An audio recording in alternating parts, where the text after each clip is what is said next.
अस्सलामुअलैकुम नाज़रीन, आप देख रहे हैं मुबश्शिर लुकमान यूट्यूब चैनल। मैं हूं महविश तबस्सुम। नाज़रीन, खान साहब के ऊपर बहुत सारे केसेस हैं और मुबश्शिर साहब हमेशा से ये कहते आ रहे हैं कि ये तमाम जो केसेस हैं ये खान साहब के गले की हड्डी बनने वाले हैं। तो लेकिन मुबश्शिर साहब, जो टेरियन वाइट वाला केस है वो बहुत तेजी से आगे बढ़ रहा है। जो शहरी है साजिद महमूद, उन्होंने कुछ और सबूत भी अदालत में पेश किए, लेकिन खान साहब ने अभी तक कोई जवाब नहीं दिया। क्या वजह है कि खान साहब जवाब देने से कासिर हैं? महावीर, जवाब है क्या? हम्म। जवाब ये है कि हाँ जी, मैं ज़िम्मेदार हूँ। जवाब ये है कि हाँ, वो मेरी बेटी है। जवाब हम्म। ये है कि हाँ, अमेरिका की एक अदालत में मुझे सज़ा हो गई है। जवाब ये है कि हाँ, मैंने डीएनए के लिए वहाँ पे नहीं किया था। ठीक है ना? इधर क्या जवाब है? इधर इधर बात ये है कि और अगर ये जवाब नहीं देंगे, तो हम्म। हाई कोर्ट है, इस्लामाबाद हाई कोर्ट है। बहुत बड़ी अदालत होती है ये, बहुत बड़ी अदालत होती है। तमाम हम्म। हमारे इदारे इसके ताबे हैं हाई कोर्ट के। हम्म। अफ़राद भी इसके ताबे हैं। तो हाई कोर्ट ने अगर एक तरफ़ा फैसला कर लिया, तो फिर ना सिर्फ वो इमरान खान की बेटी डिक्लेयर हो जाएगी, बल्कि इमरान खान 62 और 63 के तहत डिस्क्वालीफाई होंगे हमेशा के लिए। अब इस अच्छा। सादिक और अमीन नहीं रहेंगे। अब ये पूरी दुनिया में उनका एक तमस्खर उड़ेगा और जो उनका एक हवा बना हुआ है कि जनाब ईमानदार आदमी है, तो वो पता चलेगा कि अपनी ज़िम्मेदारियों से किस तरह भागे और ईमानदारी की क्या बात करनी। तो ये केस उनके गले में पड़ने जा रहा है। ये कोई आसान ओपन एंड शट केस नहीं है। हुँ। ये अपना उनके लिए, उनके खिलाफ यानी it is an open case और ये कोई इसको जवाब ना देने से मसले हल नहीं होंगे। तो अगर खान साहब कह देते हैं कि हाँ, वो उनकी ही बेटी है, तो इससे मसले हल हो सकते हैं? नहीं, अब नहीं, अब क्योंकि पहले उन्होंने उसको अपनी एफ़िडेविट में नहीं दिया हुआ, इलेक्शन के गोशवारे उसमें नहीं जमा कराया हुआ, तो वो जो है उनको कोई निकाहनामे का सबूत देना पड़ेगा, वो भी उन्होंने नहीं कराया हुआ।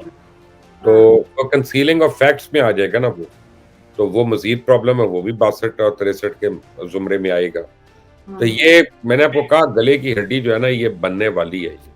सर, अभी मामलात जो हैं वो इलेक्शन कमीशन तक गए नहीं है, लेकिन चौधरी परवेज़ इलाही का बयान सामने आया है। वो ये कहते हैं कि चीफ इलेक्शन कमिश्नर का लगाया हुआ निगरान वज़ीर आला हम तस्लीम नहीं करेंगे। तो अब आपको क्या लगता है आगे क्या होगा? चौधरी परवेज़ इलाही की क्या हैसियत है यार? अपना चौधरी परवेज़ इलाही जो है हमेशा लोगों के कंधों पे सवार रहा है ना, सारी उम्र उसने सियासत ही इस तरह की है। हुँ। तो चौधरी परवेज़ इलाही जो है, वो भूल गया कि आइन क्या कहता है। आइन बड़ा क्लियर है उसमें कि इलेक्शन कमीशन जब किसी को फिर नॉमिनेट करता है, तो उसके ऊपर वो अदालत में भी चैलेंज नहीं हो सकता। हुँ। तो कर लें, अपना शौक पूरा कर लें। पहले असेंबली वाइंड अप क्यों की थी अगर पहले फैसले नहीं किए थे? पहले फिर फैसले कर लेते इतने दिनों में, जो आपस में मीटिंग्स पे मीटिंग्स और मीटिंग्स और मीटिंग्स करते रहे थे। हुँ। पहले पैसे जमा कर रहे थे, अब पैसे हुँ। ठिकाने लगानी है, तो उनको डर है कि कोई खिलाफ वज़ीर आला आ गया, वो इंक्वायरियाँ शुरू कर देगा, तो भाई साहब तो अंदर चले जाएँगे। तो करने दें इनको ये बातें। सर, उन्होंने आज एक और भी बात की है। उन्होंने कायदे-आज़म के बाद खान साहब को सबसे बड़ा लीडर करार दिया है। अब वो ठीक है, उनकी मेहरबानी है कि उन्होंने अपने बेटे को, जो है मोहम्मद बिन कासिम के बाद सबसे बड़ा जर्नैल नहीं डिक्लेयर कर दिया। वो कुछ भी कह सकते हैं, सियासतदान है। हुँ। सर, कौमी असम्बली की जो 33 नशिस्तें हैं, उनके ऊपर जब ज़िमनी इलेक्शन होगा तो 3 अरब 30 करोड़ रुपए का खर्चा आएगा और वो ज़ाहिर है अवाम के टैक्स के पैसों से जाएगा। उनका कोई फ़ायदा भी नहीं होना अवाम को, तो इन पैसों का हिसाब कौन देगा? इनका ये हिसाब इमरान खान से होना चाहिए ना, और किससे होना चाहिए? बड़ी हुँ। सिंपल सी बात है ना कि अगर वो कहते हैं जी 35 हलकों में मैंने अकेले ने इलेक्शन लड़ना है, तो बेसिकली तो इलेक्शन का मज़ाक है ना। मैं कहता हुँ। हूँ 35 के 35 जीत जाएँगे, तो हुँ। रिटेन तो एक करनी पड़ेगी ना आइन के तौर पे। तो 34 में दोबारा इलेक्शन होगा। यानी एक तरफ मुल्क में खाने को नहीं है, पीने को हुँ। नहीं है, गैस नहीं है, बिजली नहीं है, और यहाँ हम कई-कई अरब रुपया जो है, एक आदमी की, वो जब दवाई खा लेता है तो उसके बाद जो उसके ऊपर असरात होते हैं, सर, ये दवाई कौन-सी है आज आप ये बता दें वो ज़रा? दवाई आप होगी, कई उनके करीबी दोस्त आपको बता सकते हैं। हुँ। अब ये वो खुद भी बता सकते हैं, लेकिन हुँ। उनमें हिम्मत नहीं है कि वो एडमिट कर लें, हुँ। हुँ। वो अपनी बुढ़ापे में क्या-क्या हरकतें कर रहे हैं। तो इमरान खान का सब कुछ खुला हुआ है, सबके सामने है, मैं कोई अकेला तो नहीं हूँ। तो मेरा मतलब है कि ये इस तरह से तो ये मुल्क नहीं चलेगा। फिर ये तो कोशिश करें मार्शल लॉ लग जाए किसी तरह। हुँ। और इस हुँ। बार ये अगर मार्शल लॉ लगा तो इन सब की सियासत खत्म हो जानी है। ये सारे 70-70 साल के हैं। तो 10 साल तो रहेगा मार्शल लॉ। उसके बाद ये पैम्पर भी नहीं पहन सकेंगे खुद से, तो फिर ये कैसे आएँगे इलेक्शन लड़ने? हुँ। सर, नून लीग ने लंदन में सर जोड़े हुए हैं। क्या समझते हैं आप? कौन-कौन से फैसले मुतवक्के हैं? आप खुद भी तो लंदन में हैं। मेरा ख़्याल है कि सबसे इम्पोर्टेंट फ़ैसला जो है ना, वो कुछ नाराज़ नून लीगी लोग जो हैं उनको मनाने के तरीकों हवालों से है। दूसरा मरियम नवाज़ की री-लॉन्चिंग जो है पाकिस्तान में उसके हवाले से है, वो बहुत इम्पोर्टेंट है। अच्छा। और तीसरा ये है कि नवाज़ शरीफ ने किस स्टेज पे पाकिस्तान आना है अगर उन्होंने वापस आना है। तो इस वक़्त ये 3 फैसले हैं, लेकिन एक उन्होंने जो कर लिया फैसला, वो ये है कि अब वो भी एस्टेब्लिशमेंट के खिलाफ बयानियाँ बनाएँगे और जिन लोगों को वो समझते हैं कि चाहे वो एस्टेब्लिशमेंट हो, चाहे अदलिया हो, कि उन्होंने इमरान खान प्रोजेक्ट इमरान खान को लॉन्च किया था, उन हुँ। लोगों को वो एक्सपोज़ करेंगे। सर, मरियम नवाज़ की जो वापसी की तारीख है, वो क्यों बार-बार तब्दील हो रही है? पहले तो जनवरी के 3rd वीक में उन्होंने आना था, लेकिन अब 1 हफ्ता और आगे हो गया है। तो इसका क्या माजरा है? ये यही वजह है कि जो आप कह रहे हैं री-लॉन्च करना है उनको? पता नहीं, हो सकता है हाइड पार्क में बैठ के कॉफ़ी पी रही हों, चाय पी रही हों, ज़्यादा मज़े ले रही हों, वहाँ सेल्फ्रिजेज़ में कॉफ़ी पी रही हों। हुँ, लेकिन मेरा ये ख़्याल है कि वो चाहते हैं कि उनकी सारी मुशावरत हो जाए, कि लोग ऑन बोर्ड हो जाएँ, फिर मरियम नवाज़ वापस आएँ। हुँ। और अभी जो है इस वक़्त अफ़रा-तफ़री मची हुई है। जिस अच्छा। तरह वो गई थी बगैर बताए, तो उस तरह आना भी बगैर बताए पड़ेगा।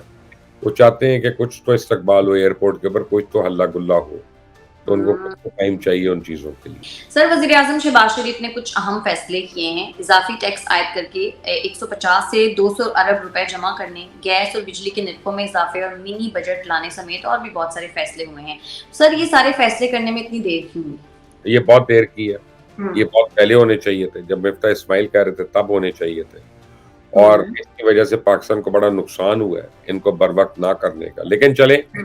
देर आए दुरुस्त आए, महँगाई तो होगी, तूफ़ान आएगा, लेकिन ये भी हमें समझ लेना चाहिए कि जो मर्ज़ी हुकूमत हो उसको ये फ़ैसले पड़ने थे। अच्छा। तो इसमें इनको सिर्फ़ ब्लेम करना, वो सही नहीं है।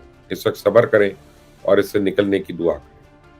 सर, अदालत ने हुकूमत से जो तोशाखाना का पूरा रिकॉर्ड है, वो तलब किया हुआ है, लेकिन काबीना डिवीज़न रिकॉर्ड नहीं दे रही। आखिर क्यों हुकूमत इनकारी है? क्यों नहीं रिकॉर्ड जमा तो करवा उसकी रही? वजह है कि तोशाखाना से सिर्फ़ इमरान खान ने थोड़ी खाया, बाकी हुँ। सारे भी तो खा चुके हैं ना पहले। अब हुँ। वो अब एक बात याद रखें, पंजाबी में हम कहते हैं चोरी कख दी भी चोरी ते लख दी भी चोरी। ट्रू।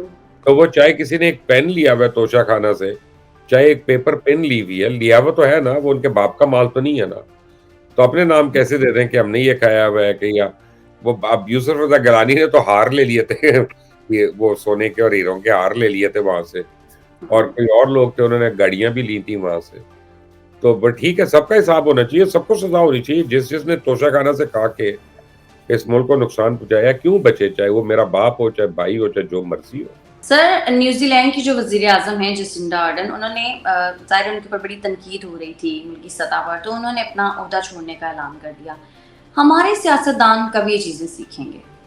आपके सियासतदान और चीज़ें सीखेंगे, मसलन आपके फ़ेवरेट शेख रशीद जो है इस वक़्त वो मैनचेस्टर में बैठे हुए हैं और वो एक और नहीं है। उनका पार्टी के बंदे हैं, वो उनकी तीमारदारी भी कर रहे हैं, उनकी क्या करें मेहमानदारी भी कर रहे हैं और शेख हुँ। रशीद जो है उनके घर खाने भी खा रहे हैं और कबाब भी खा रहे हैं, उनसे फ़रमाइशें भी कर रहे हैं, वो कोहिबा सिगार्स भी लेके आ रहे हैं उनके लिए।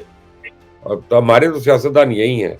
जब फ़ारिग होंगे यहाँ से तो एकदम से उनके पेट में मुल्क का मरोड़ उठेगा और वो एक ट्वीट करना शुरू कर देंगे और आप मेरे से सवाल करेंगी, ये हमारे सियासतदानों का हाल है। सर, जो न्यूज़ीलैंड की वज़ीर-ए-आज़म है, मैं चाहती हूँ कि उनके बारे में भी कुछ आप कहें क्योंकि न्यूज़ीलैंड उन्होंने आपको याद है माज़ी में भी जब एक इंसिडेंट हुआ था। बहुत ही स्ट्रॉन्ग औरत है, बहुत ही बाकिरदार औरत है मुझे तो बहुत और पसंद है। उसने जिस तरह से दहशतगर्दी के ऊपर मुसलमानों के लिए सपोर्ट किया था और स्टैंड किया था, मैं तो उनको सिर्फ़ एडमायर कर सकता हूँ। ऐसा ही मैं है। उनको सिर्फ़ देखकर ये हसद कर सकता हूँ कि काश ऐसे लोग पाकिस्तान में भी हों और हुँ। उन्होंने 1 मिनट में जब मुझे याद है एक टीवी डिबेट पे 1 मिनट में अपनी अचीवमेंट्स गिनवाई थी, तो मैं परेशान हो गया था उस 1 मिनट में कुछ 200 अचीवमेंट्स उन्होंने गिनवाई थी, बड़ी स्पीड में। हुँ, हुँ। वो एक किस्म का वो जो आप क्या कहते हैं कॉम्पिटिशन नहीं होता आइस बकेट वगैरह ये वो स्टेज पे कॉम्पिटिशन में। हुँ। तो मैं तो उनका बड़ा एडमायरर हूँ, उनका बड़ा फ़ैन हूँ और मुझे तो पाकिस्तान में कोई सियासतदान नहीं नज़र आता जो उनके करीब-करीब भी हो कहीं। बिल्कुल ऐसा ही है, बिल्कुल ऐसा। सर, पीटीआई के मज़ीद 30 अरकान के इस्तीफ़े जो हैं, वो मंज़ूर करने के लिए होमवर्क मुकम्मल हो गया है। मुबारक हो, अभी तो और भी आ रहे हैं, अभी तो और भी आएँगे। पहले इतनी नारे मार रहे थे ना, अब इन 30 में वो भी शामिल हैं जिन्होंने पार्लियामेंट लॉन्चेस से भी कब्ज़ा किया। अच्छा। तो वो तो ज़रा खाली हो ना और हुँ। जिन्होंने गाड़ियाँ ली हुई हैं, वो तो ज़रा वापस हो। जो पेट्रोल ले रहे हैं, जो मुराद ले रहे हैं, वो तो खत्म होना हुँ। ही नहीं। इनको आटे दाल का भाव पता चले सियासत होती क्या है।